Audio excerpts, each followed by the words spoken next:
जनवरी का महीना अभी अभी शुरू हुआ था, लेकिन ठंड मानो अपने सबसे खौफनाक रूप में उतर आई थी। चारों ओर हाहाकार सा मचा था। बर्फीली हवा ऐसे चुभ रही थी जैसे बदन में हजारों सुइयां गड़ती जा रही हों। पेड़, खेत और बिजली के खंभे सब बर्फ की मोटी चादर में जकड़े हुए थे। चारों तरफ पसरा था सन्नाटा, और उस सन्नाटे के बीच ठंड का डर लोगों के दिलों तक उतर चुका था। पापा, इस बार भी क्या हमें सर्दियों के लिए कोई कपड़े नहीं मिलेंगे? क्यों नहीं माँ, इस बार मैं तुम्हारे लिए सर्दियों के कपड़े जरूर लाऊंगा। कब लाओगे? अब तो मैं और सह नहीं सकती।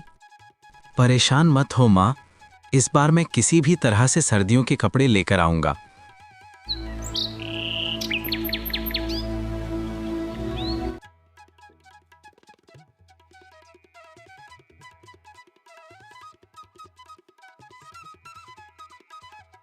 क्या हाल है गोपाल, तुम्हारी क्या स्थिति है? बाबू, मैं बहुत मुश्किल में फंस गया हूँ। फिर तुम्हें किस बात की दिक्कत है? मैंने सुना है बाबू, सरकार की तरफ से शायद कोई मदद आपके पास आई है। इस ठंड में बच्चों की हालत देखी नहीं जाती। उनके हाथ कांपते हैं, होंठ नीले पड़ जाते हैं। अगर सच में कोई मदद आई हो तो थोड़ी सी उम्मीद मिल जाती। हम तो बस इसी आस में जी रहे हैं कि शायद सरकार ने हमारी आवाज़ सुन ली हो। ये खबर तुम्हें किसने दी? मुझे तो सरकार की तरफ से कोई मदद नहीं मिली है। तो अब हमें कोई मदद नहीं मिलेगी? मिलेगी, क्यों नहीं, जरूर मिलेगी मदद। आई तो तुम्हें दे देंगे।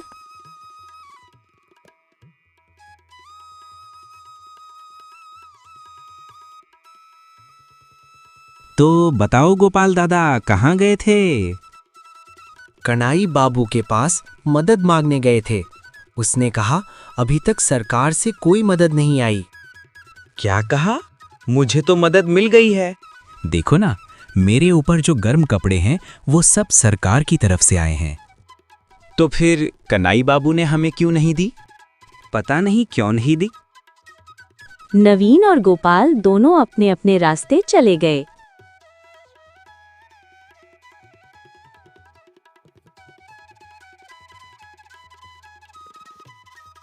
गोपाल के परिवार को आग बुझाने जाते हुए आग उनके घर में लग गई।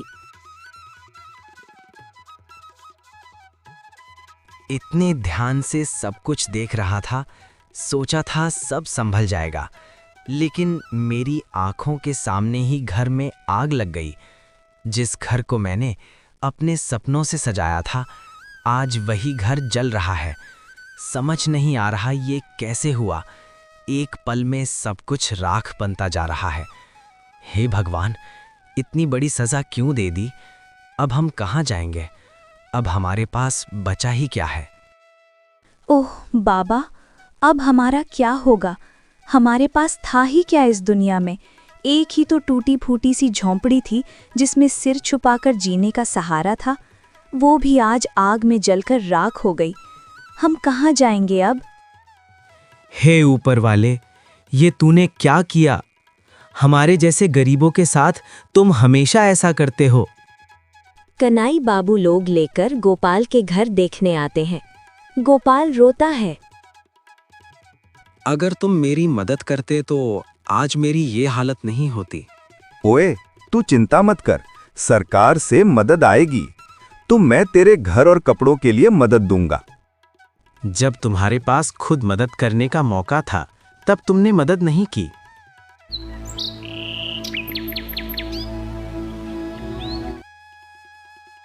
दो दिन बाद फिर से सरकार से मदद आई तो कनाई बाबू सब कुछ अपने नाम कर लेता है। देख नवीन, मैं तुझे आखिरी बार बता रहा हूं, अब कोई गड़बड़ मत करना। तो क्या बताऊं बाबू, मैं फिर से कोई गड़बड़ करूं? तूने गोपाल को पिछली बार सारी सच्चाई बता दी थी। मैं तो समझ ही नहीं पाता बाबू, तो शायद मुझे नहीं बताना चाहिए था। इसीलिए तो मैं तुझे इस बार पहले से चेतावनी दे रहा हूं। तो क्या अब भी किसी की मदद नहीं करोगे? क्या करूं? गरीबों का जन्म ही तकलीफ झेलने के लिए हुआ है। सर्दियों में वो कष्ट सहकर मर जाएं। ठीक है, तो मैं अब किसी को कुछ नहीं कहूंगा। गोपाल का परिवार रात को घर के बाहर बिताने लगा।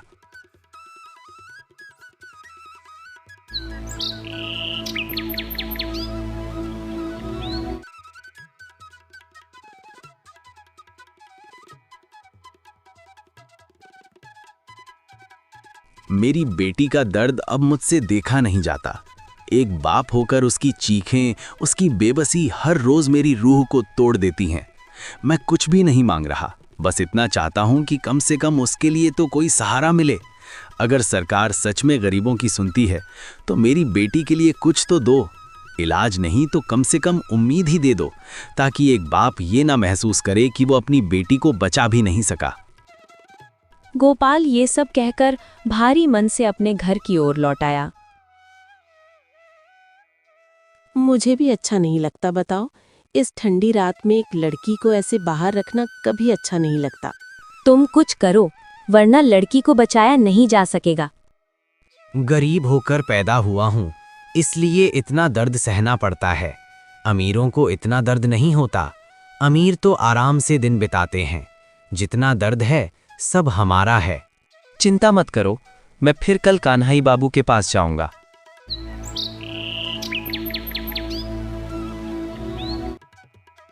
गोपाल फिर कानाई बाबू के घर जाता है। क्या बात है गोपाल, अचानक मेरे द्वार पर आ गए? बाबू, मैं आपके पैरों में गिरकर विनती करता हूँ, आज मुझे वापस मत भेजिए, यही आखिरी आस है। अरे गोपाल, आज तो तुझे वापस नहीं भेजूंगा। तुम्हारे लिए मदद आई है, हमारी भी थोड़ा मदद कर। बताओ क्या करना है? देख, मदद के लिए बहुत सारा सामान आया है, उसे ठीक से सजाना होगा। ये काम करने के बाद तुम मेरी मदद करोगे? गोपाल काम करने चला जाता है।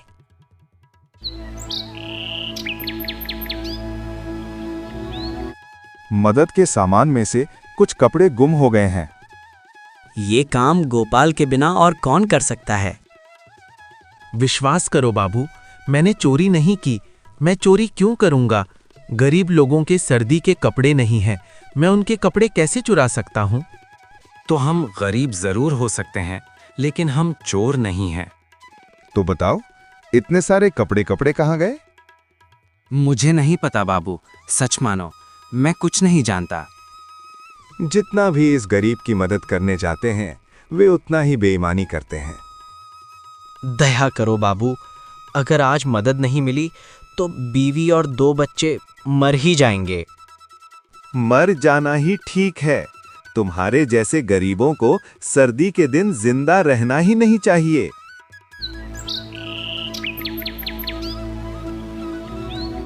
पापा, तुम रो मत, मैं अब गरम कपड़े नहीं मांगूंगी। इधर आओ माँ, तुम्हारे पापा के तौर पर मैं एक कलंक हूँ। मुझे कुछ नहीं चाहिए पापा, तुम बस रोना बंद करो।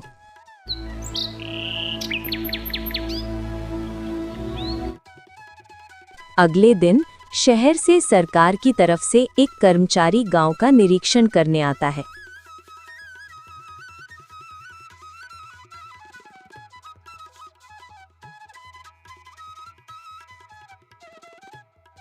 ये देखो, ये फुचका लड़की तुम ऐसे फटे पुराने कपड़े पहनकर क्यों घूम रही हो? ये तो मेरा सबसे अच्छा कपड़ा है। क्या बोल रही हो तुम? तुम्हें ठंड नहीं लगती क्या? गरम कपड़े पहन लो। अब तो धूप है, अब गरम कपड़े बिना भी काम चल जाएगा, लेकिन रात को बहुत तकलीफ होती है। दर्द क्यों होता है? तुम्हारे पास गरम कपड़े नहीं हैं? एक भी नहीं है। मैं, माँ, पापा सब परेशान हैं। हमारा तो घर ही नहीं है, घर जल गया है।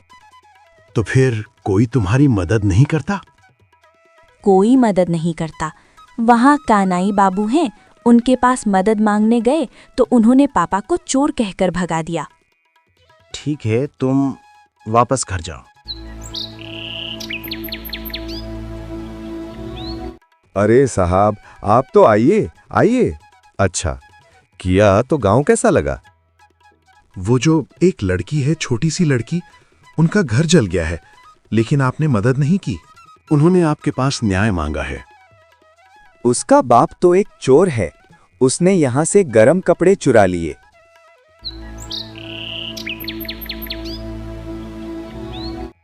ये तुम्हारे घर हैं, यहाँ भी लोग रह सकते हैं। हम गरीब लोग हैं, गरीबों को सर्दी ऐसे ही बितानी पड़ती है। किसने कहा तुम्हें अमीर लोग सर्दी में आराम करेंगे और गरीब नहीं? ऐसा तो नहीं है। तो फिर इतनी मदद आई है, कान्हाई बाबू ने हमारी मदद क्यों नहीं की? कान्हाई बाबू ने कहा कि तुमने चोरी की है। हमें देखकर तुम्हें जो समझना है समझ लो।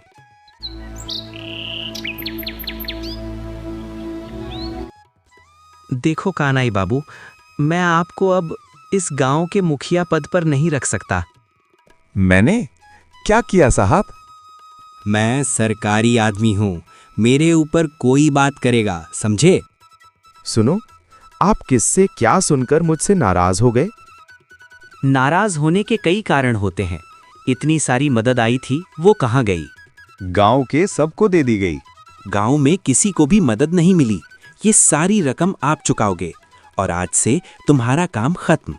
इसके बाद फिर सरकार से नई मदद आएगी। गोपाल के परिवार के साथ साथ पूरे गांव को अब मदद मिलेगी।